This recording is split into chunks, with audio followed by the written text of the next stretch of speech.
सभी को जय हिंद दोस्तों, आप सभी का हार्दिक स्वागत है जय हिंद रिएक्शंस पे।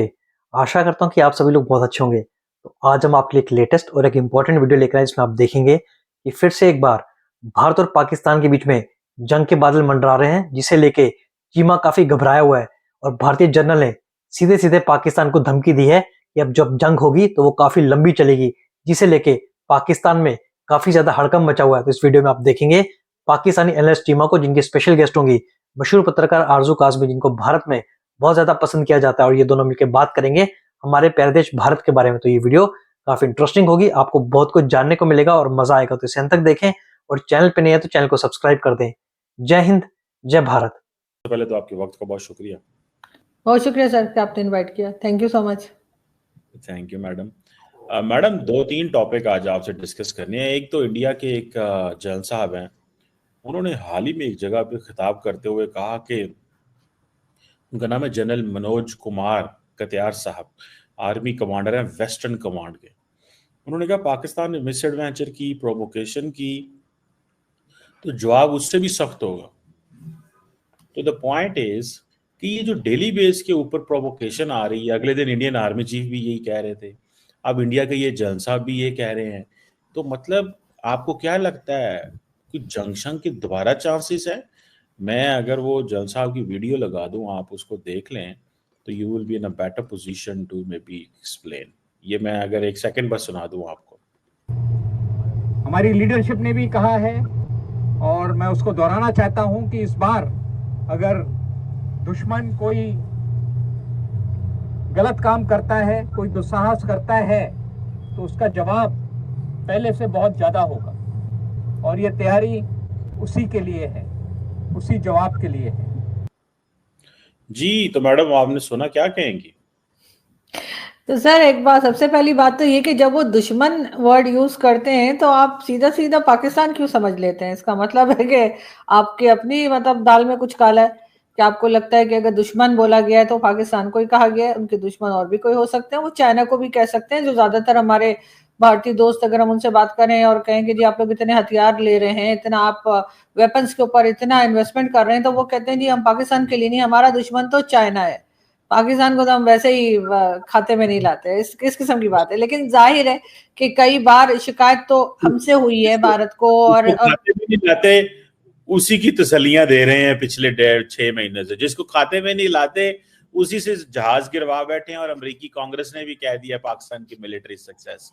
तो चले ना लाएं खाते में, कोई बात। हाँ ठीक है, लेकिन सर बात ये कि फिर हम अगर वो या तो नाम लेते हैं ना पाकिस्तान, उन्होंने नाम तो लिया नहीं, उन्होंने कहा अगर दुश्मन ने कुछ किया तो हम जवाब देंगे। तो हम, क्योंकि जाहिर है हमारे अपने दिलों में खोट है, तो हमें फौरन ऐसा लगा कि हमें ही कह रहे हैं। जैसे आप अक्सर देखें, कभी अगर आप व्हाट्सएप या स्टेटस में या फिर फेसबुक या ट्विटर कहीं पर भी अगर आप कुछ लिख के लगाते हैं, तो जिन लोगों के दिल में खोट होता है वो समझते हैं कि उन्हीं को कहा जा रहा है, चाहे किसी ने वैसे ही चलते फिरते स्टेटस लगा दिया।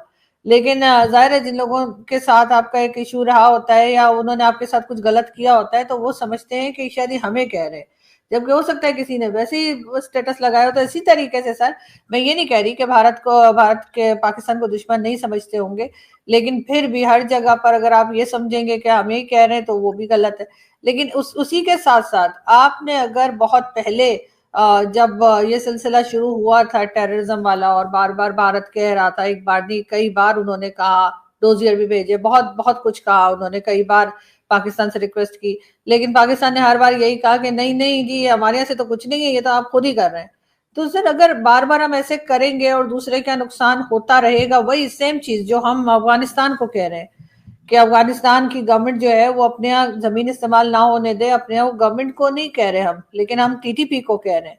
इसी तरीके से भारत ने भी कई बार इशारा किया, कई बार साफ साफ कहा कि पाकिस्तान से जो टेरर ग्रुप्स हैं, जो कि यूनाइटेड नेशन तक में लिखा हुआ, यूएन में भी आप पढ़ सकते हैं, गूगल कर सकते हैं, पता लगेगा आपको कि कितने ग्रुप्स हैं, तो उसके ऊपर पाकिस्तान कंट्रोल करे, पाकिस्तान गवर्नमेंट कंट्रोल करे, जो गवर्नमेंट भी थी उस वक्त, हर गवर्नमेंट को उन्होंने कहा। लेकिन हर बार यही कहा गया नहीं जी कुछ भी नहीं है, ये तो खुद ही करते हैं, कभी कह देते हैं इलेक्शन हो रहा है, कभी कुछ और बात कर देते हैं।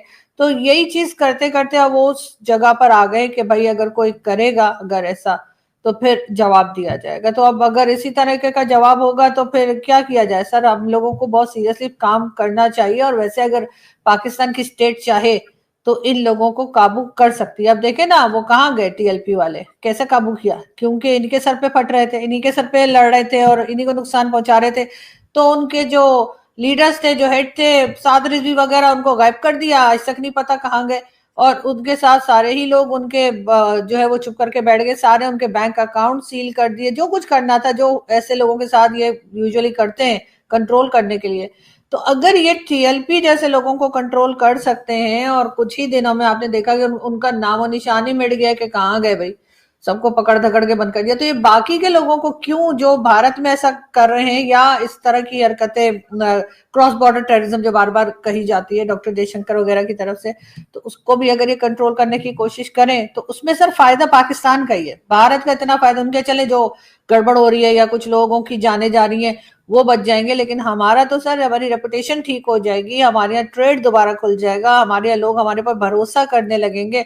और ये बात सिर्फ भारत ही तो नहीं कह रहा, हमें तो हिलरी क्लिंटन और पता नहीं कहाँ का दुनिया जहान के लोग उठकर ये बात करते हैं।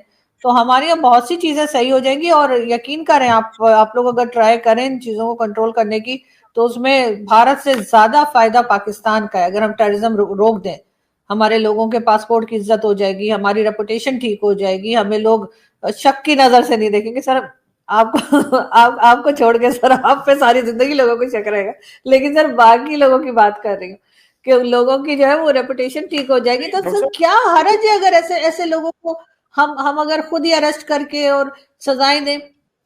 मुझे बार बार हमारे यहाँ से कई लीडर उठ के कहते हैं ना कि जी अगर 500 लोग, वो बेचारे वो जो अभी जिनकी डेथ हुई है रिसेंटली, वो नून लीग के सेनेटर साहब जो थे, वो कहते थे पता नहीं कितने 100 लोगों को मार दो तो सब सही हो जाएगा, और इसी तरह के कई दूसरे लोग इस तरह की स्टेटमेंट देते हैं। तो मैं कहती हूँ अगर ये जो हमने ये अनमोल रतन बिठा के रखे हैं जो टेररिज्म करते हैं, जिनको सच्चे से सबको पता है, हमने खुद भी उन्हें सजाएं दी हुई है, सो कॉल्ड, हम खुद भी कहते हैं नहीं हमने तो उनको जेल में डाला हुआ है। भाई क्यों डाला हुआ है?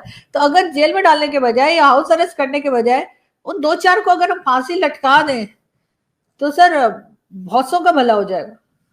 अच्छा आरजू काज़मी साहब, आपने क्रॉस बॉर्डर टेररिज्म की बात की कि पाकिस्तान अगर खत्म कर दे, यानी कि आप, मेरा ख्याल है you will be the only Pakistani who is saying this, that Pakistan Bharat में दहशतगर्दी करवा रहा है। I'm sure you are the only Pakistani. मैं स्टेट की बात नहीं कर रही हूँ, मैं एक ग्रुप्स जो यहाँ पर है उनकी बात कर रही हूँ, जो कश्मीर के नाम पर, कभी मुस्लिम्स के नाम पर।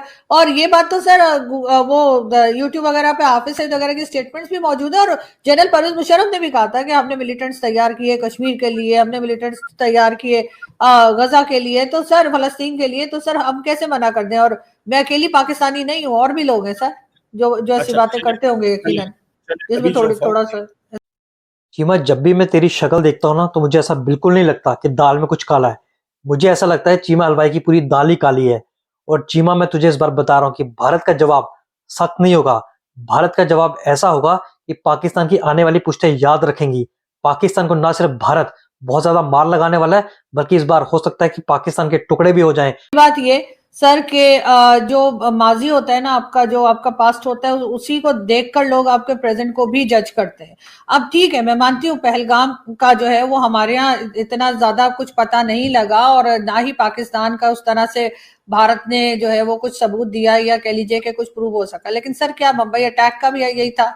क्या उड़ी, पुलवामा, पठानकोट, ये सब कुछ को भी आप यही कहेंगे कि नहीं ऐसे ही हो रहा था? सर जाहिर है अगर आपके पिछले एक सीरीज चलती चली आ रही है तो आप उसको कैसे इनकार करेंगे? और दूसरा, जुल्फिकार अली भुट्टो ने कहा था ना कि ब्लीड इंडिया विद 1000 कट्स, तो वो जो हमारे पॉलिटिशियंस बातें कर जाते हैं सर, वो हमें आगे की कई नस्लों को भुगतना पड़ता है, उनके ऊपर शक रहता है। तो वो चीजें सर जो चलती चली आ रही हैं, और फिर ये आप कहते हैं कि जी हमने तो सजा दे दी। भाई पहली बात तो ये कि आपका आधे से ज्यादा पाकिस्तान मानता ही नहीं है कि हाफिज सईद जो है वो कोई टेररिस्ट है। उसके बाद उसको सजा किस बात की दी आपने? क्या ये बताना पसंद करेंगे कि उसने किस बात के लिए उसको 31 इयर्स की जेल? उसको टेररिज्म के लिए। Sir let me complete sir, उसको terrorism, sir let me complete sir, मैं बात पूरी कर लूं फिर आप बात कर लीजिएगा। उसको टेररिज्म के ऊपर पाकिस्तान ने 31 इयर्स की जेल दी है, हाफिज सईद को। हाफिज सईद ने टेररिज्म कहाँ की है, मुझे ये बताइए कि हाफिज सईद को जो 31 इयर्स की जेल हुई है टेररिज्म के लिए, वो टेररिज्म उसने कहाँ दी है? दोस्तों आशा करता हूँ कि वीडियो को आपने अंत तक देखा होगा और जिस तरीके से आरजू काज़मी ने अपने दमदार और बेबाक अंदाज में चीमा के सवालों का जवाब दिया और चीमा की बोलती बंद की, वो देख के आपको काफी मजा आया होगा। और मैं चीमा को एक बार फिर बता दूं कि इस बार अगर पाकिस्तान ने भारत को छेड़ा तो इस बार भारत का जवाब ऐसा होगा कि दोबारा पाकिस्तान हिम्मत नहीं करेगा भारत की तरफ आंख उठाकर देखने की। दोस्तों आशा करता हूँ वीडियो को आपने अंत तक देखा होगा। वीडियो अगर आपको पसंद आई है इसे लाइक और शेयर जरूर करें और अपने विचार इस पूरे टॉपिक के बारे में जो भी हैं कमेंट सेक्शन में लिखकर जरूर बताएं। और एक बार फिर चैनल पे नहीं है तो चैनल को सब्सक्राइब कर दें ताकि हम आपके लेटेस्ट इंपॉर्टेंट और इंटरेस्टिंग वीडियोस लाते रहें। तो चलिए फिर मिलेंगे ऐसी किसी जबरदस्त वीडियो में, तब तक अपना ध्यान रखिए। जय हिंद, जय भारत।